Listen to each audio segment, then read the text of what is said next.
Dear viewers, আজকে যে টপিকটি নিয়ে আমি আপনাদের সামনে আলোচনা করব সেটা আমাদের দেশের জাতীয় ঐক্য ট্রফি নিয়ে।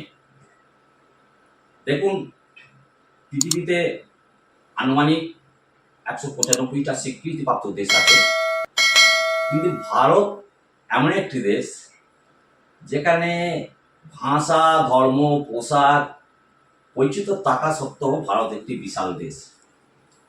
এই ভারতের জাতীয় ঐক্য দেখে পৃথিবীর বিভিন্ন মহান ব্যক্তি, পর্যটক বিভিন্ন উক্তি করেছেন।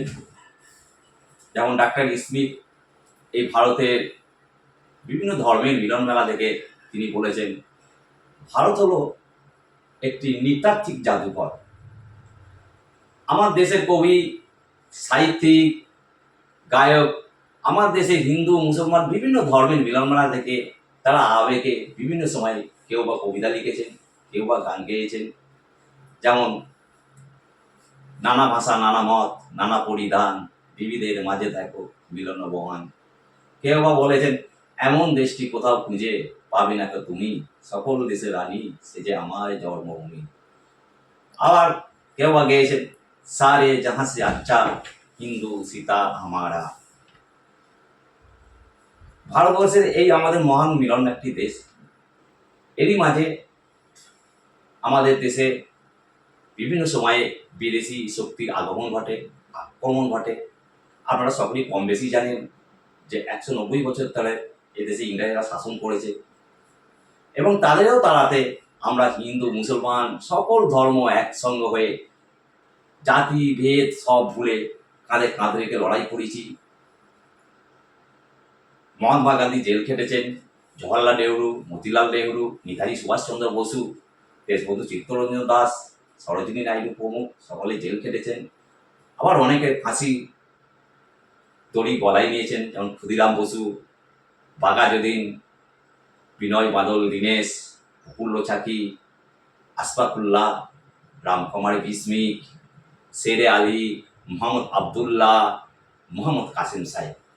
তাহলে আমাদের এই ভারতবর্ষটা হচ্ছে হিন্দু মুসলমানের একটা মিলনের দেশ। ইংরেজরা যখন এ দেশে আছে, হিন্দু মুসলমানের একটা উজ্জ্বল দৃষ্টান্ত আন্দোলনে আমি আপনাদের তুলে ধরবো। সালটা হচ্ছে 1920 সাল। মহাত্মা গান্ধী অসহযোগ আন্দোলনের নেতৃত্ব দিচ্ছেন, আর একদিকে মোহাম্মদ আলী শওকত আলী নেতৃত্ব দিচ্ছেন খিলাফত আন্দোলনে। এই দুটো আন্দোলন ইংরেজদের বিরুদ্ধে এক হয়ে গেল, ইংরেজদের বিরুদ্ধে তীব্র আন্দোলন শুরু হলো। সেই সময় কবি কাজী নজরুল ইসলাম খুশিতে এবং আবেগে বলে উঠেছিলেন, ঘর সামনে এই বেলা পরেও হিন্দু মুসলিমিন, আল্লাহ হরি পালিয়ে যাবে না, সুযোগ পালালে মেলা কঠিন, ধর্ম পড়ো রাত দুদিন। তাহলে এই হচ্ছে আমাদের দেশ, যেখানে আমাদের হিন্দু মুসলমান জাতি ধর্ম বর্ণ নির্বিশেষে সকলের একটা মিলন মেলার দেশ। এবং এই মিলন মেলা যাতে অটুট থাকে আগামী ভবিষ্যতে, আগামী প্রজন্মে, সেটাই আমাদের সকলকে সচেতন হতে হবে। বিশেষ করে আমাদের ঘরে কয়েকটি বিষয়ে সতর্ক হতে হবে। যেমন 1 নম্বর হচ্ছে, আমার দেশের যারা রাজনীতি নেতা কিংবা দেশকে যারা শাসন করেন, তাদের উচিত এমন কিছু বক্তব্য না দেয়া যেটা আমাদের জাতীয় ঐক্য বিনষ্ট হয়। এবং আমার দেশের মিডিয়া যে সকল খবর প্রচার করেন, তাদের ঘরে খবর প্রচারে একটু সংযত হতে হবে। তাদেরও বুঝতে হবে এমন কিছু খবর না প্রেরণ করা যাতে করে আমাদের সাম্প্রদায়িক সম্প্রীতি বিনষ্ট হয় বা জাতীয় ঐক্য বিনষ্ট হয়। এবং পরিশেষে বলি, যে যে ধর্মাবলম্বী তারা নিজ নিজ ধর্মটাকে ভালোভাবে পালন করুন, তাহলেই আমাদের এই জাতীয় ঐক্য আগামী দিনেও অটুট থাকবে এবং আমাদের দেশ আরও সমৃদ্ধ হবে।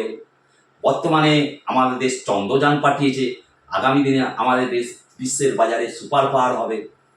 আমি আশা রাখছি আমাদের দেশে সাম্প্রদায়িক সম্প্রীতি বজায় থাকবে। তবে আমাদের এটা মনে রাখতে হবে, কোনো এক ভারতবাসী ক্ষতি হলে সেটা যেন আমাদের সকলের ক্ষতি, যেন আমরা বলতে পারি, ও হিন্দু না মুসলিম জিজ্ঞাসে কোনজন, কান্ডারি বলো ডুবিছে মানুষ সন্তান মোর মা। আমরা এমন এক দেশ গড়ব যেন আমরা সকলে মিলে বলতে পারি, গাহি সাম্যের গান, যেখানে আসিয়া এক হয়ে গেছে সব বাঁধা ব্যবধান, হিন্দু বৌদ্ধ খ্রিস্ট মুসলমান, তাই সাম্যের গান।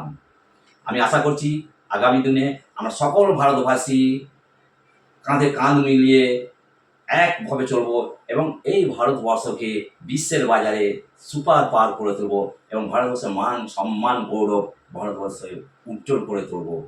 আমি এই আশাই কামনা রাখছি।